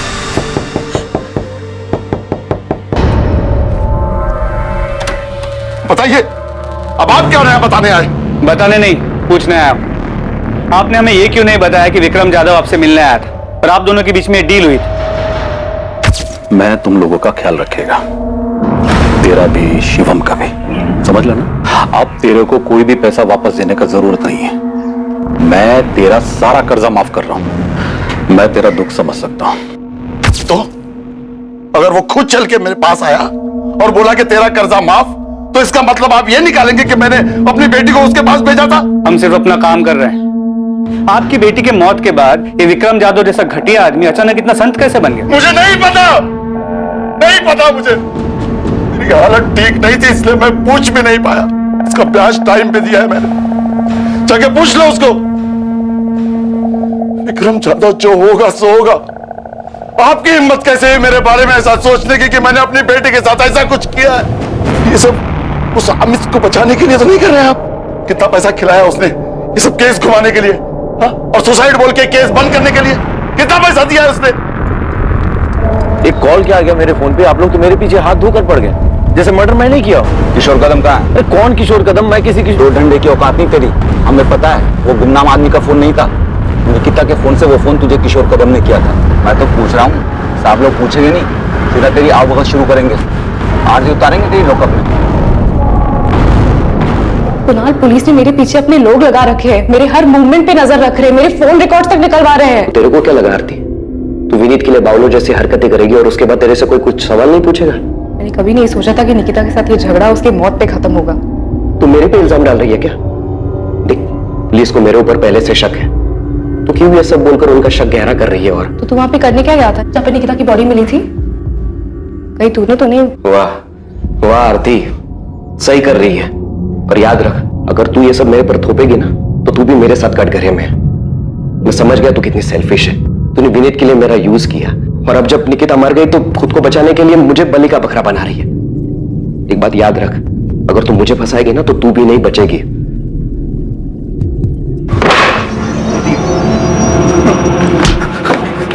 पिछली बार तू बच गया था, इस बार नहीं बचेगा। मैं सच बोल रहा हूं, तेरी लाश तक नहीं मिलेगी। जब मैंने पिछली बार सब सच बता दिया भाव ने क्या किया, तो अभी मैं झूठ क्यों बोलूंगा साहब? कसम से साहब, वो लड़की उधर अगर आई भी होगी और भाव ने उसके साथ कुछ किया भी होगा तो मेरे को नहीं मालूम। तेरे भाव ने प्रताप राव का कर्जा क्यों माफ किया, वो भी निकिता के मरने के बाद? जितना मुझे मालूम है, भाव लड़की के मरने के बाद बहुत डर गया था। उसको वो अलका वाघ मारे वाला मामला याद आ गया था। अभी अगर भाव और प्रताप राव किसी खोपचे में कोई डील किए होंगे तो मेरे को नहीं मालूम। निकिता का फोन कहाँ है? नहीं पता साहब। निकिता उधर मेरे सामने नहीं आई होती तो मैं फोकट में इतना मार खाता। झूठ बोलता वो भी भाव को बचाने के लिए। ये दुकान में काम करने वाले दिनेश को खड़ा करूं तेरे सामने, बुलाऊं उसे? वो भी बोलेगा और तेरे कॉल रिकॉर्ड्स भी यही बोलेंगे कि तेरी किशोर कदम से बातचीत हुई थी। सर, मैं मानता हूं कि किशोर से मेरी बात हुई। उसे बातचीत नहीं, उसे साजिश कहता है, जो तूने किशोर के साथ मिलकर की थी कि पहले निकिता का रेप करना और फिर उसे पेड़ से लटका देना। बोल, यही प्लानिंग की थी ना तूने? नहीं सर, मैंने किशोर कदम को हायर किया था सिर्फ प्रताप मामा को धमकाने के लिए, ताकि वो मेरी जमीन मुझे वापस कर दे।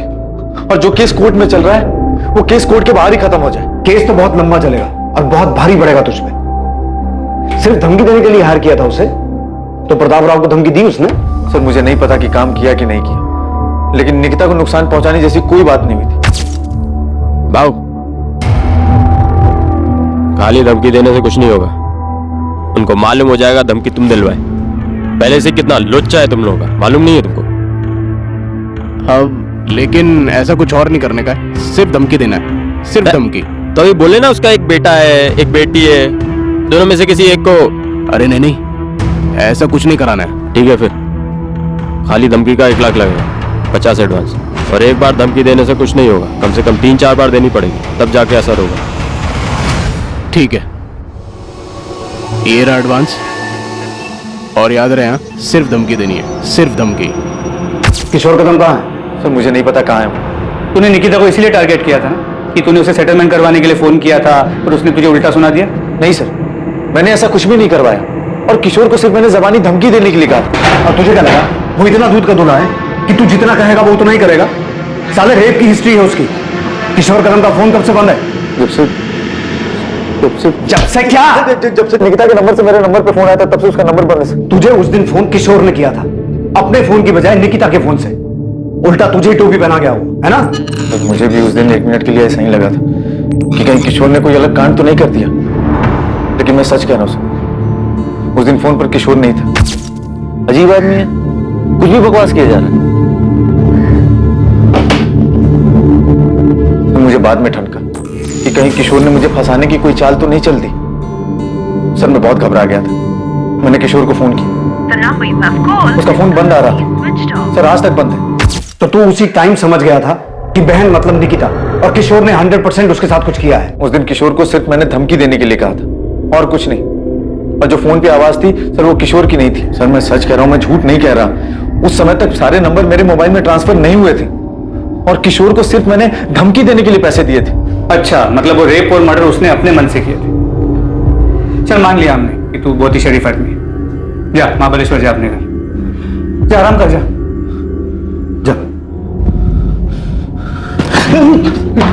जब तक किशोर कदम मिल ना जाए ना, इसकी खूब सेवा करो, दिल से सेवा करो।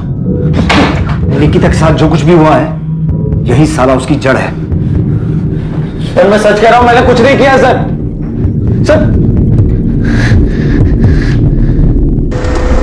क्या वाकई किशोर कदम ने अमित की बात अनसुनी करते हुए इस जुर्म को अंजाम दिया था?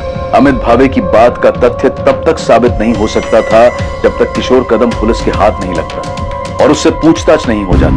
किशोर तक पहुंचने के लिए पुलिस ने महाराष्ट्र के हर शहर में उसकी तलाश शुरू कर दी थी। उसकी खबर देने वाले को इनाम देने की घोषणा तक की गई थी।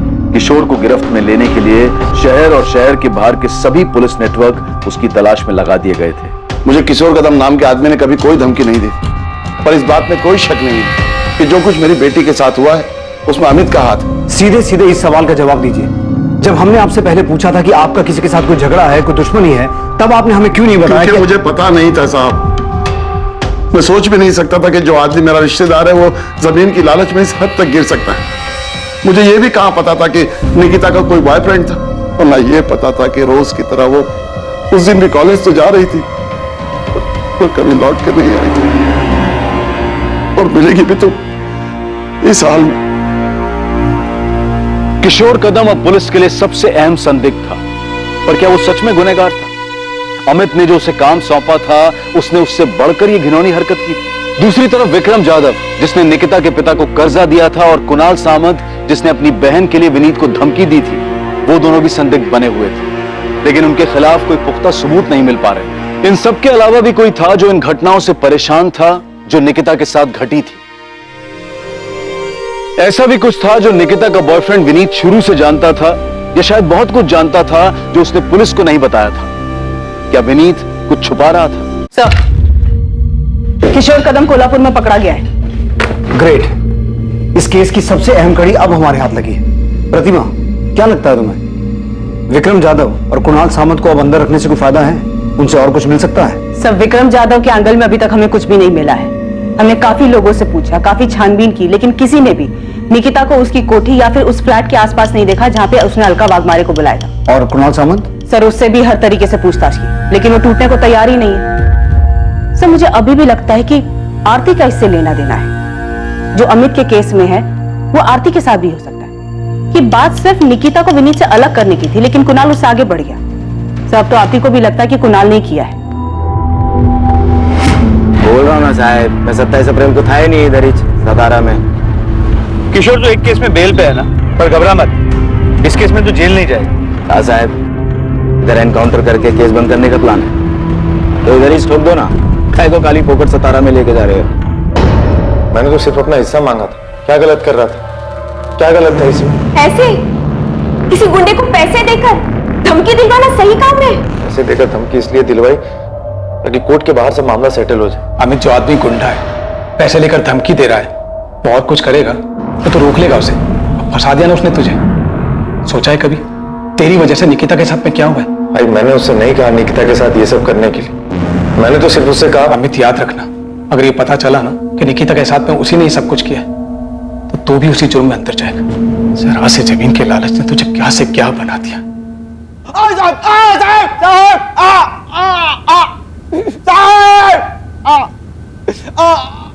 तीन दिनों तक लगातार पूछताछ और मार खाने के बावजूद किशोर कदम ये कबूल करने को तैयार नहीं था कि उसने ये जुर्म किया था। वो सिर्फ इस जुर्म से ही नहीं बल्कि इस बात से भी इनकार कर रहा था कि अमित भावे से पैसे लेने के बावजूद उसने कभी निकिता को निशाना बनाया या उसके परिवार के किसी इंसान को धमकी भी दी थी। सोच ले किशोर, यही सड़ता रहेगा, बाहर की हवा कभी नसीब नहीं होगी। ना तुझे ना अमित भावे को। थक जाओगे साहब, मैं फिर भी यही बोलूंगा। हम नहीं थकेंगे, हमारी चिंता मत कर। अब अगर अपनी सलामती चाहता है तो ये बता कि रस्सी कहां से खरीदी? हाथ से गला घोंट के मारा या रस्सी गले में डाल के? साहब, जब इतना मान के बैठे हो तो मेरे मुंह से सुनने का क्या मतलब?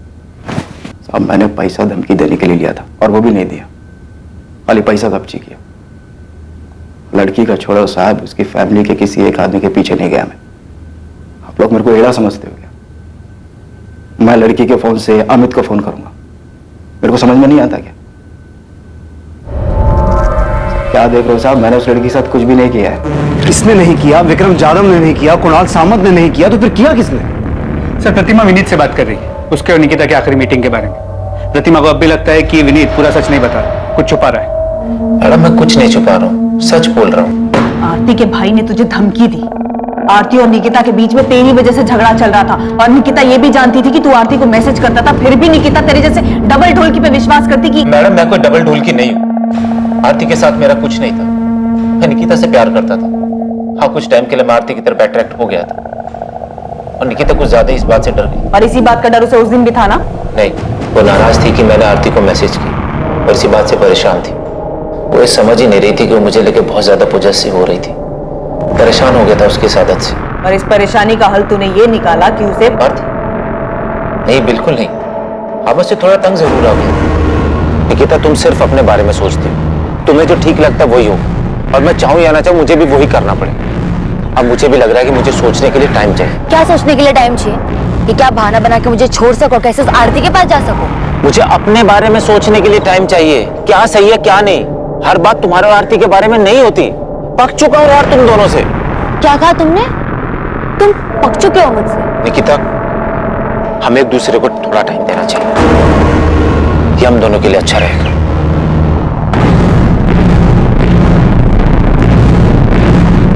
बाय।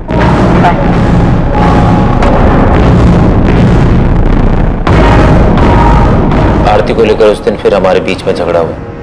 निकिता भी थोड़ी अपसेट हो गई थी, मैं भी परेशान हो गया था, इसलिए मैंने निकिता को उसके बाद कॉल नहीं की। मैं कुछ टाइम के लिए अकेला रहना चाहता था। उसका फोन नहीं आया, मुझे लगा कि शायद वो मेरी बात समझ गई, इसलिए फोन नहीं कर रही। ये बात तूने हमें पहले क्यों नहीं बताई? क्योंकि ये मैडम हमारा पर्सनल था, और निकिता के साथ जो हुआ है उसका इससे कोई लेना देना नहीं। तुझे कैसे पता लेना देना है कि नहीं? वो मवाली कुणाल या उसकी बावली बहन आरती, उन्होंने निकिता के साथ कुछ नहीं किया होगा? नहीं, मुझे नहीं लगता उन्होंने कुछ किया। मुझे लगता है निकिता के साथ कुछ और हुआ। कुछ और मतलब? ये तो मुझे नहीं पता, पर जो भी हुआ है उसका मुझसे कोई वास्ता नहीं।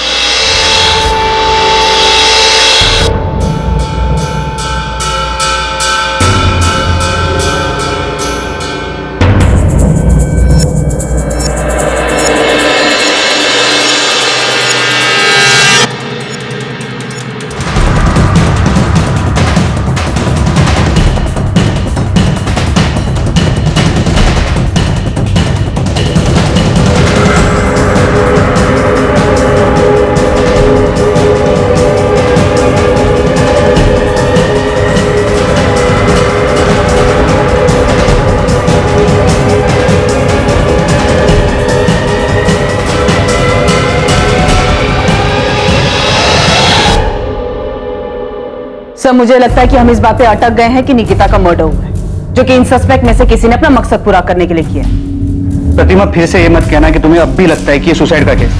प्रतिमा, अगर सुसाइड किया हो तो उसके पीछे कोई रीजन तो होना चाहिए। विक्रम जाधव की थ्योरी में कोई भी सुराग सामने नहीं आया कि उसने निकिता के साथ रेप किया, इसी वजह से उसने सुसाइड किया। तो फिर क्या हो सकता है? पता नहीं सर, पर मुझे अभी भी लगता है कि कुछ तो था जिसकी वजह से निकिता दुखी थी। ये हमने सीसीटीवी फुटेज में भी देखा है। प्रतिमा, हमें यह भी पता है कि उसके मरने से पहले उसके साथ रेप हुआ था। यस सर, याद है मुझे। सर, ये सुसाइड नहीं, मर्डर है। अगर हम ये मान भी लेते हैं कि विक्रम जाधव ने उसके साथ कुछ किया था, वो उसे बर्दाश्त नहीं कर पाई और उसने सुसाइड कर ली, तो तब भी उसके फोन के गायब होने के पीछे क्या कारण हो सकता है? क्या उसने सुसाइड करने से पहले अपना फोन खुद फेंक दिया, जो आज तक नहीं मिला? सर, इससे ये साफ हो जाता है कि ये सुसाइड नहीं, मर्डर है, और ये मैं 100% श्योर होकर कह सकता हूं। और फिर उसी रस्सी से उसे पेड़ से लटका दिया गया, इसीलिए उसके गले पे सिर्फ रस्सी का निशान, और पेड़ पे लटकाने की वजह से उसकी गर्दन की हड्डी टूट गई, जो हमें कंफ्यूज कर रही है। सर, क्राइम सीन पे निकिता का फोन नहीं मिला है, जिससे ये साफ होता है कि जिसने भी निकिता को मारा है वो उसका फोन अपने साथ लेकर चला गया। पर ये हो कौन सकता है? सारे हिस्ट्री शीटर्स को हमने तोड़ा है, उन पर नजर रखे हुए हैं, उनमें से कोई नहीं है, तो फिर है कौन? इस केस में अपराधी कौन था या फिर कौन थे, ये पता लगाना बहुत मुश्किल हो रहा था। हर एक एंगल के खुलने के बावजूद निकिता की मौत के पीछे के मकसद तक पहुंच पाना लगभग नामुमकिन सा लग रहा था। अब केस ठंडा पड़ चुका था, महीनों गुजर चुके थे। 27 अप्रैल 2019 को इस जुर्म को अंजाम दिया गया था, और अब अक्टूबर 2019 आ चुका था। लेकिन अचानक इस केस को एक नई दिशा मिलने वाली थी, एक नया रास्ता खुलने वाला।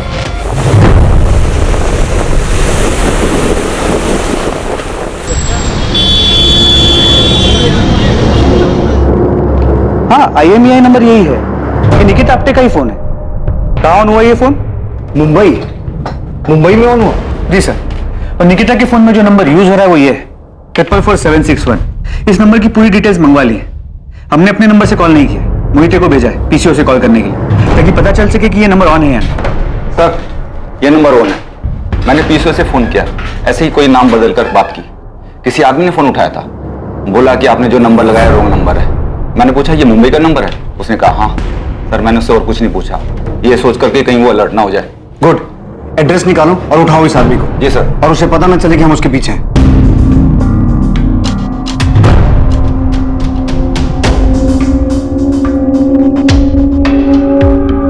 सर, नंबर किसी अविनाश मोरे के नाम पर रजिस्टर्ड, कांदिवली का एड्रेस। फौरन मुंबई के लिए निकलो और इस आदमी को उठा के लाओ। प्रतिमा, इसकी फोटो निकिता की फैमिली को दिखाओ और पता करो इसे पहचानते हैं क्या। और ये भी चेक करो इसकी कोई क्रिमिनल हिस्ट्री है क्या। ठीक है सर।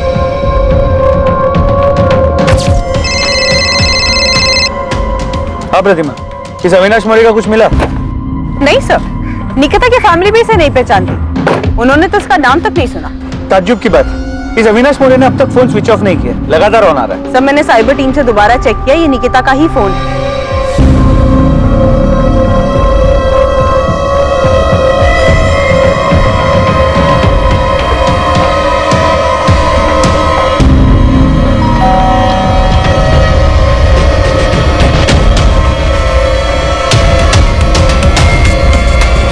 जी अविनाश मौर्य, जी भाई हूँ। तू जो फोन यूज करता है वो कहाँ है? आप लोग हैं कौन और ये पूछ क्यों रहे हैं? सतारा पुलिस। और साहब आप मेरा फोन क्यों देखना चाहते हैं? क्योंकि वो फोन तेरा नहीं, किसी और का है। नहीं, ये तेरा फोन नहीं। साहब ये मेरा ही फोन है। तेरा नंबर 444761 3 दिन पहले एक फोन में एक्टिव हुआ था, वो फोन कहाँ है? साहब लेकिन हुआ क्या है? 3 दिन पहले तेरा नंबर जिस फोन में एक्टिव हुआ था वो फोन सतारा के निकिता आप्टे का है, जिसका 6 महीने पहले रेप और मर्डर हुआ है। वो सब तो मुझे पता नहीं है, लेकिन इसी फोन में मैंने 3 दिन पहले सिम डाला था। अविनाश वो फोन ऐसे नहीं, ऐसे दिखता है। सर इसे लॉकअप में ले जाके पूछते हैं, तब याद आ जाएगा इसे। अरे साहब इसमें याद क्या करना, मैं सच कह रहा हूँ साहब। साहब मेरा फोन खराब हो गया था, डिस्प्ले गया था उसका, मैंने उसे बनने के लिए डाला था और राजू की दुकान से काम चलाने के लिए ये फोन मैंने 1000 रुपए का खरीदा था। चल राजू के दुकान पे ले चलो। हाँ चलो साहब। चल राजू इनको बताओ कि ये फोन मैंने तुमसे ही खरीदा था ना? हाँ साहब, ये फोन मैंने ही बेचा था उसको। इस फोन का जो IMEI नंबर है वो उस लड़की के फोन का है जिसका सतारा में 6 महीने पहले रेप और मर्डर हुआ। IMEI नंबर सेम है, लेकिन उसका फोन ये था। हमारे पास एक कंफर्मेशन है कि निकिता के फोन का मॉडल ये है, और हमने ये भी कंफर्म किया कि इस फोन का जो IMEI नंबर है वो निकिता के फोन का। साहब ये जो आप फोटो दिखा रहे हैं ना फोन का, ये बिकने के लिए आया था मेरे पास, मैं ही खरीदा था। किससे खरीदा था? ऐसे ही चलते फिरते एक बंदा आया था बेचने के लिए। मेरे को ये फोन बेचने का है, बंद पड़ा है, चल नहीं रहा। चल ही नहीं रहा है? नहीं। अरे भाई इसका तो बॉडी भी डैमेज है, मेरे भी किसी काम का नहीं, खरीद के करूंगा क्या इसको? अरे देख लो, मोबाइल का दुकान है, कुछ काम आ जाएगा आपके। जो भी दोगे चलेगा मेरे को। मैं बोला 200 रुपए से ज्यादा नहीं देगा, वो बोला ठीक है और बेच के चला गया। तो फिर वो टूटा हुआ फोन कहाँ है? और उस फोन का IMEI नंबर इस अविनाश के फोन में कहाँ से आया? ये फोन का बॉडी एकदम डैमेज हो गया था, बैटरी वैटरी सब ठीक था, तो मैंने बाहर का बॉडी निकाल के फेंक दिया और अंदर का माल मटेरियल जुगाड़ करके ये फोन में फिट कर दिया। तुम्हें ये फोन किसने बेचा? उसका नाम क्या है जिसने बेचा? नाम तो याद नहीं साहब, 1-2 महीना हो गया अभी। देख राजू, हमें वो आदमी चाहिए, और अगर वो नहीं मिला ना हम तेरी जन्म पत्री बना देंगे कि तूने सतारा में उस लड़की के साथ रेप और मर्डर किया। खाली पीली मेरे को काहे को फंसा रहे साहब, मैं तो खाली फोन खरीदा था। जिसने फोन बेचा उसका हुलिया याद है? साहब याद करने की कोशिश करता हूँ साहब। नहीं, ये भी नहीं, ये नहीं, ये था ना? नहीं साहब ये भी नहीं था। जैसा वो सब बोले ना वैसा मैं आपको उसका हुलिया बताने को तैयार हूँ। सच्ची साहब, जितना याद है सब बताऊंगा, बिल्कुल नहीं घुमाऊंगा, कसम से।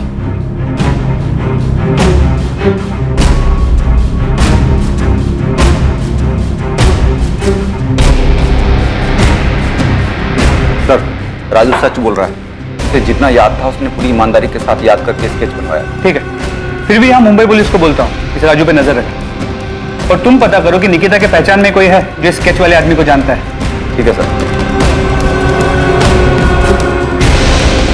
स्केच को तुम्हारे फोन और मेल दोनों पे भेजा। ये नहीं पता कि ये स्केच उस फोन बेचने वाले आदमी से कितना मिलता। तुरंत इस स्केच को सभी जगह भेजो और पता करो कि स्केच से मिलता जुलता दिखने वाला भी कोई आदमी है। यस सर, मैं सभी जगह सर्कुलेट कर देती हूँ। राजू की मदद से जो स्केच बनाया गया वो उस आदमी की शक्ल के काफी नजदीक था जिसने राजू की दुकान पर निकिता का मोबाइल बेचा था। वो आदमी वास्तव में मौजूद था और यकीनन सतारा में ही था, और निकिता से जुड़े लोगों में उसके बॉयफ्रेंड विनीत के अलावा ऐसा कोई नहीं था जिसने इस आदमी को देखा था या पहचान सकता था। कौन है मैडम ये नहीं जानता, लेकिन इसे पार्क में देखा है। जहाँ में निकिता हमेशा मिलते थे, इसे बहुत बार पार्क में देखा। मुझे बड़ा अजीब लगता था। मैं और निकिता जब भी मिलते थे हमेशा वहां होता था। क्या ये हमेशा आसपास रहता था? हाँ, ये स्केच पक्का उसी आदमी की तरह दिख रहा है। अगर ये विनीत और निकिता के हर बार मिलने के वक्त वहां होता था तो इसका मतलब है ये सतारा का ही रहने वाला है और शायद कहीं आसपास का ही हो। लेकिन सर इसकी कोई क्रिमिनल हिस्ट्री नहीं है। पर फिर भी मैंने गोविंद और बाकी ठगी को काम पे लगा दिया, ये पता करने के लिए कि ये कौन है और कहाँ रहता है। गुड, ढूंढो इसे ताकि इस केस को क्लोजर मिले और निकिता को न्याय। सर। प्रतिमा। Yes sir. तुमने बताया कि विनीत कह रहा था कि ये हमेशा पार्क में मौजूद रहता था, उन्हें घूरता था। यस सर, वो दोनों जब भी पार्क में मिलते थे ये वहां रहता था। 27 तारीख की निकिता की वो फुटेज निकालो। हमें इस एंगल के बारे में कुछ पता नहीं था, हमने कुछ मिस किया है। 37।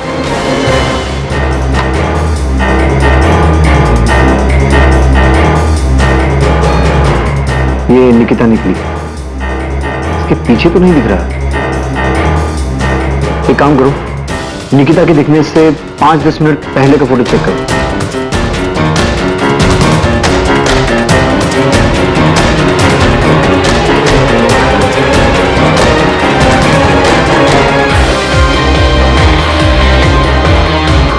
एक मिनट सर, स्टॉप कीजिए इसको। अब नॉर्मल कीजिए। यही है वो, तो यही है।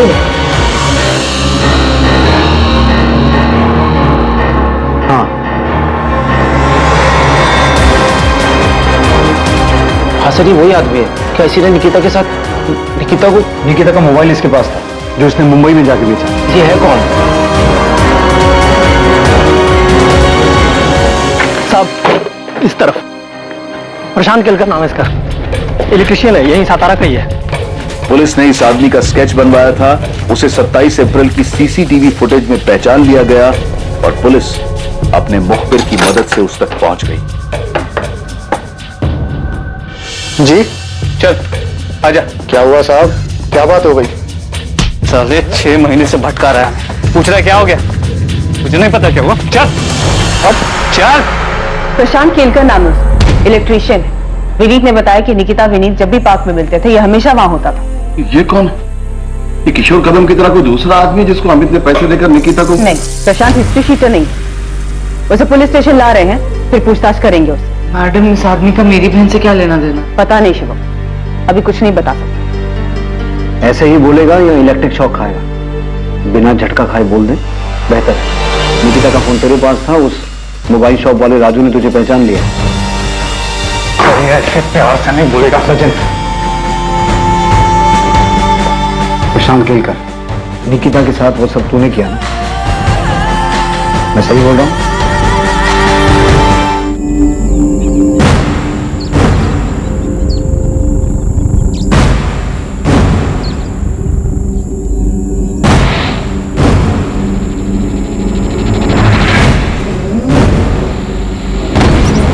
जी आप निकिता है ना? हाँ, क्यों? आपसे कुछ जरूरी बात करनी है। क्या बात करनी है? आप हो कौन? वो मैं आपके पापा को जानता हूँ। पहले बताओ तो सही, आप हो कौन? क्या बात करनी है आपको? मुझे ये सब कुछ नहीं चाहिए, मुझे सिर्फ तू चाहिए, सिर्फ तू। कब से तेरे पीछे हूँ, आज जाकर मिलिए तू।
बस यूं ही। तूने उसे देखा, वो तुझे पसंद आ गई, इतना कि वो तेरी सनक बन गई। निकिता का फोन तेरे पास 6 महीने से था, तूने उसे ऑन क्यों नहीं किया? पर 6 महीने बाद मुंबई जाके क्यों बेचा? मैं अखबार में पढ़ रहा था। जोर से बोल, जोर से बोल, सुनाई देना चाहिए। मैं मामला ठंडा होने का इंतजार कर रहा था। 27 अप्रैल का दिन तूने इसलिए चुना क्योंकि निकिता उस रास्ते से जाने वाली थी। हाँ, मैंने पहले भी कई बार कोशिश की थी, पर सड़क पर कोई ना कोई आ जाता था। तो तूने देखा कि 27 तारीख को उस रास्ते पे आसपास कोई नहीं था, सुनसान था, तो तूने ऐसा किया? हाँ। तूने निकिता के भाई अमित को फोन क्यों किया? तू जानता है उसे? नहीं। तो उसे फोन क्यों किया? मुझे बुरा लगा कि उसके परिवार वाले परेशान हो रहे होंगे कि कहाँ गई, तो इसलिए मैंने उसका फोन उठाया और देखा किसको फोन कर सकता हूँ, तो मैंने उसका नंबर डायल कर दिया। प्रशांत केलकर से बार बार पूछताछ की गई, ये जानने के लिए कि क्या वाकई ये जुर्म उसने अपनी विकृत मानसिकता और यौन आकर्षण के कारण किया था या इसमें कोई और भी शामिल था। पर आखिर तक यही सामने आया कि वो वाकई एक विकृत मानसिकता का आदमी था जो निकिता पर मोहित था, जिसने सिर्फ अपनी हवस पूरी करने के लिए निकिता के साथ बलात्कार किया और फिर उसे मार दिया।